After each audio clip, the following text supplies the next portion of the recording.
It's time to answer a question I get asked about the Mac all the time. It's time for another Mac buying guide, and this time I'm going to try and answer the question, should you buy the M2 Pro Mac Mini, which is there, or the Mac Studio? People ask me this all the time, and I completely understand why, because as soon as you start speccing up that M2 Pro Mac Mini, it really quickly creeps into Mac Studio territory. And in fact, if you look at these two machines, on the face of it, there's very little separating them, unless you know what to look for. And that means you've got to dig into all of the detail, all of the numbers, of which there are so many, and have a good understanding of who would buy each Mac. And trust me, working out all of that stuff is really boring. The good news is, I've done it for you. Let's get into it right after this week's sponsor. And the sponsor of this video is RoboForm, which is a password manager I'm switching to from 1Password. Before I discovered password managers, I used to get so fed up with 1, coming up with new passwords,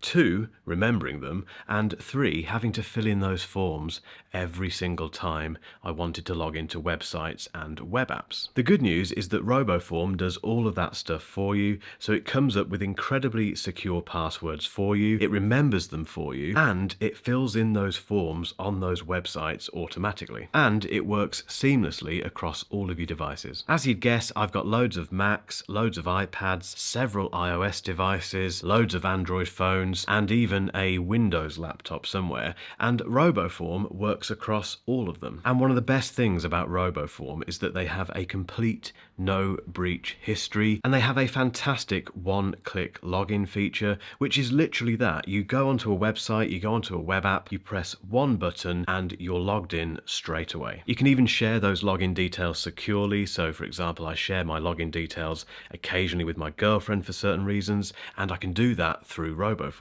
There's also a fantastic emergency access feature, so if, God forbid, anything happens to me, I know that my nearest and dearest can still get into my passwords and access them. They've even got 24/7 support, which is massive peace of mind once again, and if you click that link in the description, you get a huge discount, so go check it out.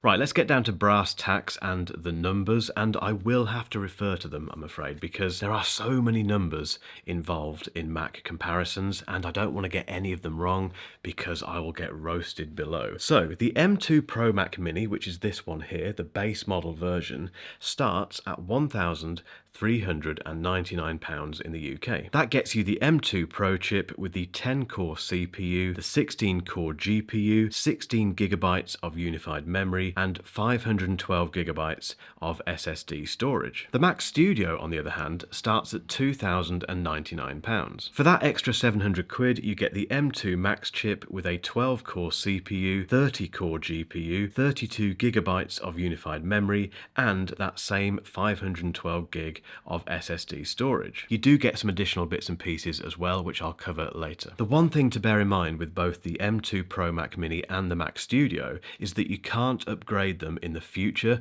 Whatever you choose now, you're stuck with. With that in mind, the closest you can get the M2 Pro Mac Mini to the base model Mac Studio is by spending the exact same amount of money. So if you spec up the M2 Pro Mac Mini so it has the 12-core CPU, the 19-core GPU, 32 gigabytes of unified memory, and that 512 gig SSD storage, you'll pay £2,099. Basically, you end up with a Mac that has less graphics performance than the base model Mac Studio, less ports, and a few other internal concessions, which again we'll get to later. In fact, if your budget is £2,000 or more, just go and get yourself a Mac Studio. In fact, go and do it now. I don't mind if you stop watching this video, perhaps give me a cheeky subscribe and a thumbs up to say thanks, but seriously, just go and do it. However, if you're still not sure about which one to buy, keep watching. So we've learned that if you spec the M2 Pro Mac Mini beyond that £2,000 mark, it's a fool's game. Basically, you're getting into Mac Studio territory at that point, which leaves one massive question unanswered. Who should buy this machine? The answer is really straightforward: a lot of people. The key thing about the M2 Pro Mac Mini, and the thing that I love the most about this computer, is that it is at its best in its base model form. And I know this from first-hand experience. That machine over there is the base spec M2 Pro Mac Mini, and if you haven't seen what I did with that when it came to music production, well, click the video above because it was mind-blowing. I threw everything in Logic Pro at this base spec M2 Pro Mac Mini, this Mac with just 16 gig of unified memory, and it completely smashed it. And most impressively, the fans never came on, it never got hot, it never crashed, nothing really went wrong. It just kept going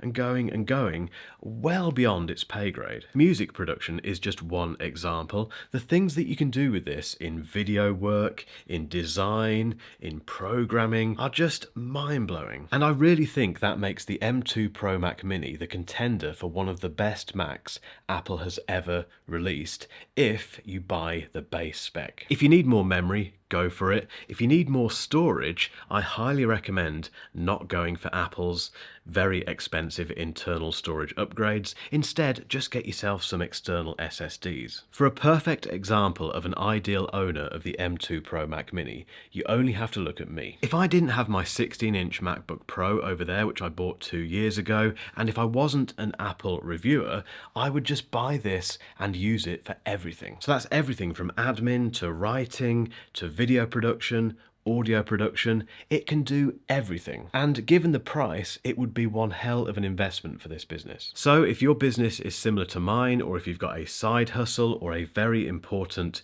passion project that needs a powerful Mac, but you don't want to spend more than £2,000, just get yourself that M2 Pro Mac Mini. If you still think that Mac Studio could be for you, keep watching.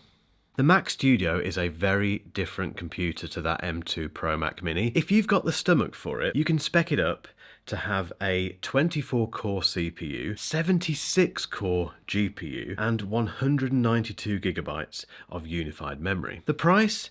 Very nearly £9,000. And the reason you can go up to that massive spec is because, unlike the Mac Mini, the M2 Mac Studio has the option of the M2 Ultra chip, which is, well, it's not for a massive audience, put it that way. When you dig into the Mac Studio specification further, you realise just how small and niche that audience is. So, for instance, compared to the M2 Pro Mac Mini, the Mac Studio has twice the memory bandwidth, one extra ProRes encode and decode engine, and you can drive a frankly ludicrous 8 4K displays from it. Or if you're the sort of person who has to have 8K displays, you can only run 3 of them, but it's still a lot more than the M2 Pro Mac Mini. And let's not forget that SD card slot, which sits at the front of the Mac Studio. That is one thing I wish Apple put on the M2 Pro Mac Mini. But with all that said, my advice still remains the same as it has done throughout this buying guide. If your budget is £2,000 or more